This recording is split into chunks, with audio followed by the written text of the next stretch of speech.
In the 70s, bicycle motocross was an infant of a sport, and everyone wanted a piece of this trending new pie. Racing was quickly becoming a dream for many kids, but it was also quickly becoming a turf war. Two rival sanctioning bodies, the National Bicycle League and the American Bicycle Association, fought not just for riders, but for the soul of BMX itself. Each one claimed to be the true future of BMX. Each had its own tracks, handed out its own titles, and crowned its own national champs. And when their calendars collided, sometimes literally, it wasn't just a race, it was a declaration of war.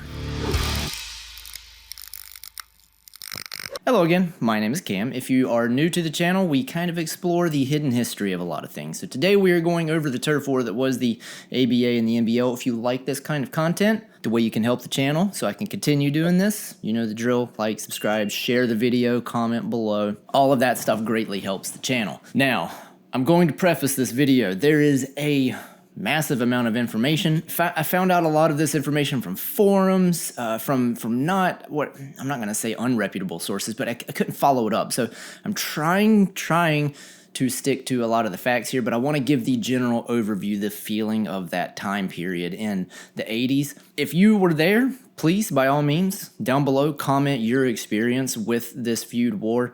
It's a fascinating time period, and there's going to be more videos on this as I dig deeper. But let's get the overview. So BMX, it did not roll out of a factory fully formed. It was born from kids imitating motocross heroes, building jumps in empty lots and turning backyard dirt into their battlegrounds. But as the sport exploded in the 70s, the grown-ups stepped in with big ideas. The question: who gets to call the shots on how this wild child of a sport grows up? After writing that, I had a thought that it is kind of fascinating that this Olympic sport was invented by kids, and then that's kind of leading me down a tangent of how many sports are technically just games that everybody played as a kid that morphed into a sport. Like, is that how basketball came around? Is that how rugby or soccer? Is it just a kid's sport?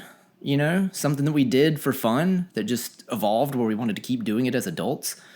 That's fascinating, but that's a tangent. Let's keep going. Now first, let me say there were predecessors to the ABA and the NBL. They were by no means the first BMX race organization, but we are focusing on them today because they are the ones that are left. Well, sort of.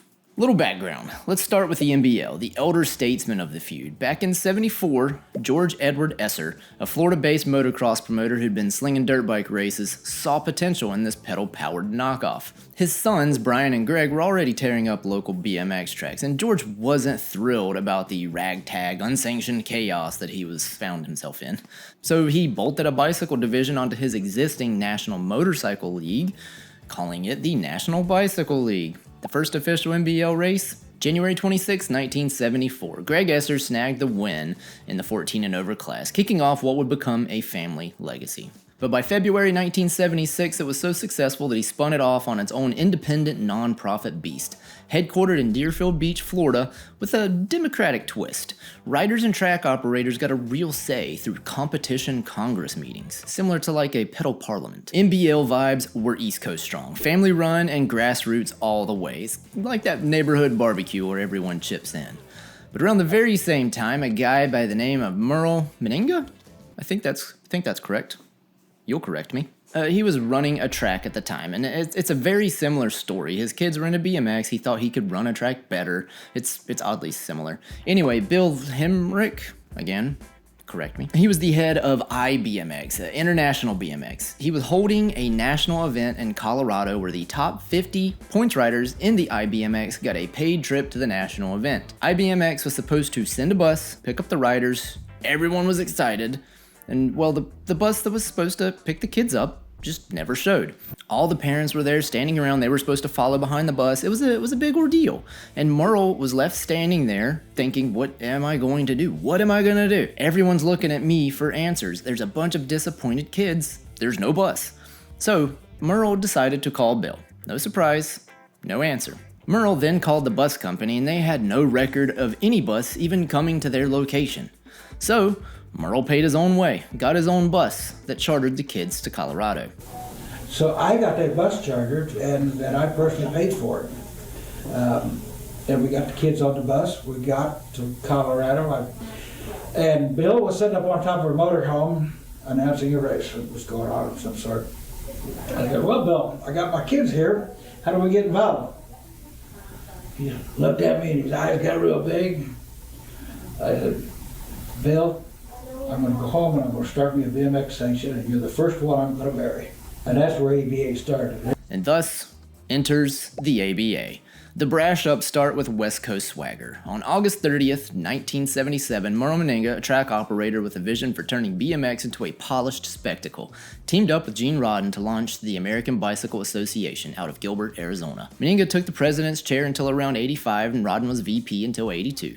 They were pushing a for-profit model that emphasized fairness, kinda luck of the draw excitement via their transfer system. It's basically where moto winners punch their ticket to the next round, and big national drinks. And from my understanding, this transfer system was new to BMX. It's kind of standard now, but it would be, it's like the buy system. It's luck of the draw for the initial moto that you're in, so you could be up against the best in the country. You could be up against someone that's mediocre. And if you win that moto or you get, X amount of placement, you progress to the next moto. But the way they used to do it is they would make everybody race everybody, break everybody up into all these different categories, and it cost a lot of time. And that's why Merle wanted to do this transfer system. Correct me if I'm wrong, but I did find an interview, and that's the way Merle explained it. Their debut race hit the dirt on September 24th, 1977 at Manzanito Raceway in Tucson. And by 79, they'd exploded into one of BMX's biggest players. ABA was like a slick for-profit operator, the fast food chain to NBL's non-profit diner. Commercial, aggressive, and built to scale. Before long, riders, tracks, and even sponsors were picking sides. I do have to take a step back and say I don't want to make it sound exactly like I'm knocking the ABA or the NBL. Most of this history is before my time. I'm a 90s kid. But the comparison of the ABA to a fast food chain isn't so much a dig as it is a sentiment I got out of reading firsthand interviews with people that were there at the time. The NBL had this grassroots, take care of the racers feel to it, while the ABA had the feeling of an organization that was going to explode BMX, make it bigger than ever. They were focused on making money and pushing the sport higher and higher, hence the reference. I've listened to interviews with Merle, and he seems to really love BMX, and he just wanted to make it as big as possible, but he definitely had a chip on his shoulder. One Florida track operator pegged the NBL as family-driven, all heart and community. A West Coast promoter, he called the ABA a machine to sell the sport. Those tags weren't just labels though, they were fighting words, drawing lines in the dirt that split the scene. But competition is healthy, right? Until it turns into sabotage. And when that happens, everybody loses. Both leagues hungered for the same prizes, packed rosters, prime tracks, sponsored checks. So they weaponized the calendar, the rule book, and good old-fashioned trash talk. Promoters loved stacking big races on the same weekends, turning family road trips into impossible choices. In 1981, probably the big spark, like this, everyone kind of references this as like the culmination of the feud between the two, was when the NBL teamed up, when the NBL teamed up with Mongoose to throw a $10,000 event at Knott's Berry's farm in California. It was one of the biggest paydays BMX had ever seen, but back in Oklahoma City, the ABA was holding its Grand Nationals, the race that decided the season's titles. One weekend, 2 crowns, riders had to pick a side. And at this time, I think, couldn't nail down the exact date, but ABA started implementing that if you did not partake in the national event, your points were null and void for all the other ones as well. So they were deliberately making you choose who to side with. Greg Hill and a handful of other factory pros chased the cash in California. A lot of people stayed loyal to the ABA. The result, half-empty gates on both sides and a permanent scar on the sport's reputation. But in 1983, that brought another clash. The NBL's War of the Stars in Pittsburgh landed squarely on top of the ABA's Mid-America Nationals in St. Louis. Teams like GT and SE split their riders in two just to keep the sponsors happy. BMX Plus called it thin gates and empty pits. 1985, same story. The NBL's South Park National collided with the ABA's Great Northwest Nationals. East Coast versus West Coast, and everyone else was caught in the middle. Sponsors complained, riders burned out, and local tracks got squeezed between dueling membership fees. Still, neither side blinked. I think BMX Action summed it up perfectly. Rider loyalty is being tested here more than skill. The riders dropped the same gates, rode the same bikes, and dreamed the same dreams, but the organizations pulling the strings were miles apart, and soon something had to give. I'm not sure what I could compare this to, but it sounds like if the NFL did not exist, and you just had AFC and NFC, and all the teams could be in either organization, but they had to choose. There was no unified national event, so you could literally have two national champions and then both be somewhat valid. But I will say, things were not going so well for the ABA. If pros were the face of BMX, magazines were its voice, and soon that voice was going silent. When BMX Action publisher Bob Osborne was denied a photographer's candid photography. He was denied a press pass, essentially, to the ABA Nationals. It wasn't just a snub. It was a downright insult. And I couldn't dig in to find out why ABA denied his pass, but it didn't sit right with him. But Osborne didn't shout, he didn't sue, didn't protest. He did something far worse. He stopped covering them. The most influential BMX magazine in the world at the time, the one that shaped heroes and sold bikes by the thousands, initiated a full editorial boycott of the ABA. From that point on, BMX Action reduced its ABA coverage to a few passing mentions and sterile race results buried in the back pages. And in a sport built on hype and hero worship, that silence was deafening. Attendance started to drop, sponsorships shrank. Even the Nationals, the ABA's crown jewel, started losing their shine. Turns out, when you do freeze out the media, the sport doesn't just go quiet, it starts to disappear. But ABA endured. They settled some differences, we got some press back. By the early 80s, BMX wasn't just a kid sport anymore. It was a career. Sponsors, salaries, TV spots, all of it built on one thing though, points. The ABA's system for ranking pros looked fair on paper, although it does seem odd to me. The racer who earned the most prize money by the end of the season essentially got the most points. And the one with the most points went to the Grands to fight for the #1 plate. Simple, transparent. At least that's what ABA said. But for the riders, it was kind of a rigged game, because in that system, consistency really didn't matter. Only cash did. You could race your heart out all year, finish on every podium, and still lose your title to one unlucky weekend. Greg Hill saw it first. In 1980, called the ABA out, saying the money-based point system wasn't just unfair, it was detrimental to the pros. Stu Thompson, others agreed, quietly at first, then loudly. Soon, what started as a complaint turned into a movement, an unofficial pro boycott led by Hill himself. To the ABA, that was heresy. President Merle Meninga reportedly told Hill that the ABA doesn't cater to the pros. And maybe he was right. It was a message to the riders, you're replaceable. And for many, that was the final straw. Echoes from forums and interviews still ring out on the internet. You were either ABA or NBL. Try both, you'd get burned. That stupid war divided the sport. Energy wasted on feuds. Moto setups, transfer rules, even helmet specs varied, turning a bad ref call into a season wrecker. Sponsors played musical chairs with their budgets. Tracks got wooed or strong-armed, and the result, a splintered scene where anxiety rode shotgun with every racer. And I'd like to go on an even bigger deep dive, because there are tales of some of the pro riders getting shunned by one league. They would still go and do those races because they were good paydays, but they'd show up in like a hoodie and sunglasses, register under a different name, maybe win, maybe get the money. There's a lot of good stuff in here. Tracks became fortresses, nationals turned into loyalty tests, and the leagues battled for who owned the real soul of BMX. And it got pretty heated.